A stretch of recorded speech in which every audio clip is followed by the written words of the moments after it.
आज मैं आपको एक ऐसी कथा सुनाऊंगा जिसमें आपके मन को कुछ ज्ञान के मोती मिलेंगे। आपके मन में संतोष भी उत्पन्न होगा। आपको लगेगा कि आज हमने कथा के माध्यम से बहुत कुछ लिया है। मेरे मित्रों, जीवन में आज का इंसान इतना आलसी हो चुका है जिसकी कोई हद नहीं। पता नहीं इंसान को क्या होता जा रहा है। पहले हर इंसान इतना मेहनती था, हर आदमी मेहनत करना चाहता था। पहले पैसे की तरफ इतना ध्यान नहीं होता था जितना काम की तरफ ध्यान होता था। पहले व्यक्ति सवेरे जल्दी उठता था और रात को जल्दी सोता था। आज का व्यक्ति देर से उठता है और लेट ही सोता है। तो आप बताओ, वो व्यक्ति तरक्की कैसे करेगा? इसलिए तरक्की करने के लिए सवेरे 4 बजे उठना ज़रूरी होता है, क्योंकि जब आदमी 4 बजे सोकर उठता है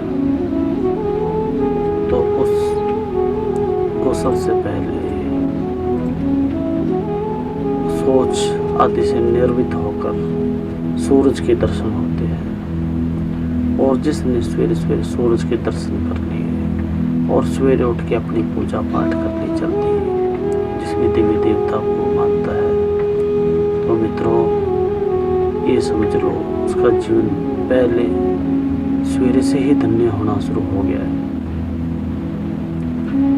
क्योंकि हमारा जो सबसे बड़ा दुश्मन है वो आलस है।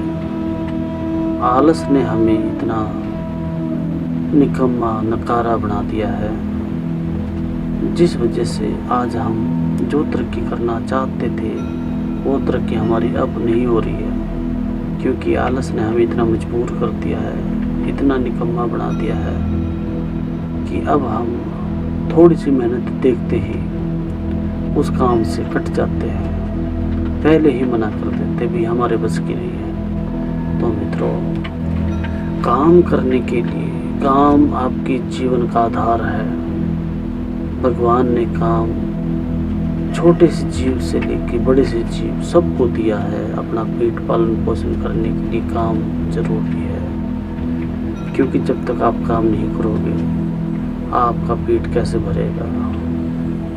तो मित्रों, जीवन में अगर आप चाहते हैं कुछ करना तो सवेरे जल्दी उठिए और अपना नहा धो के पूजा पाठ करके और जो आपके कार्य है, दुकान का है, फैक्ट्री का है, जो भी आप काम करते हैं उस कार्य को कीजिए। आपके पास टाइम ही टाइम होगा, क्योंकि जब आप उठोगे 10 बजे फिर टाइम कहाँ से मिलेगा आपको? फिर आपको नींद भी कम से कम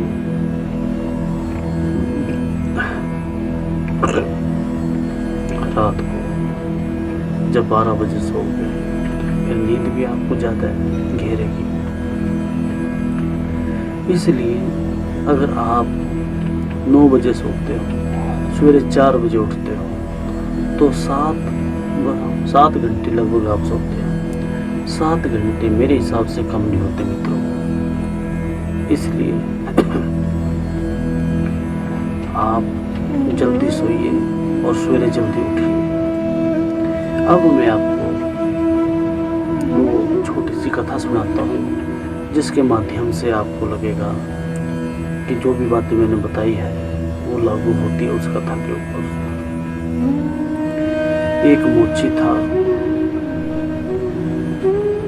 वो क्या करता था, दिन में तो वो इधर उधर भटकता था। कभी इसके पास बैठ, कभी उसके पास बैठ, कभी हुक्का पी, कभी कुछ कर, कभी कुछ कर। ऐसे ही अपना पूरा दिन बिता देता था। काम की तरफ उसका बिल्कुल भी ध्यान नहीं होता था। दुकान खाली होती थी, खुद आसपास के पड़ोसियों के पास बैठता था। तो पड़ोसी उसे कहते थे, भाई तू अपना ध्यान अपने काम में लगा, अपनी दुकान में लगा, क्यों तो अपना टाइम खराब करता है?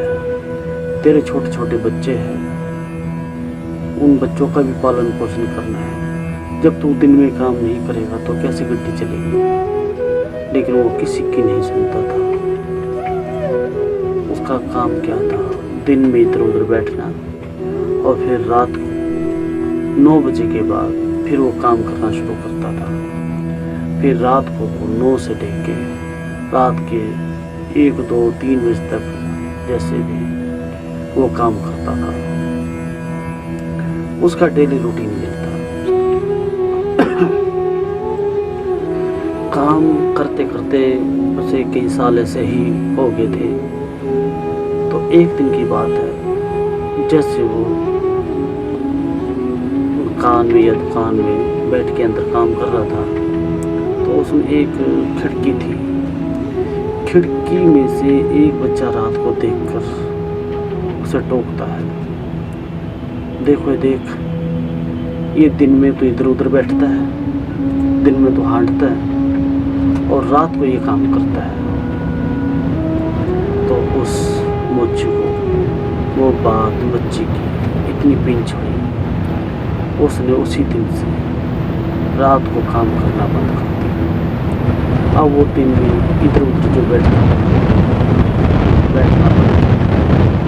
अब उसका अब वो 3 गुना काम ज़्यादा करने लगा। अब उसको ज़्यादा भी अच्छी चल रही। अब वो रात को जल्दी सोने लगा और सवेरे जल्दी उठने लगा।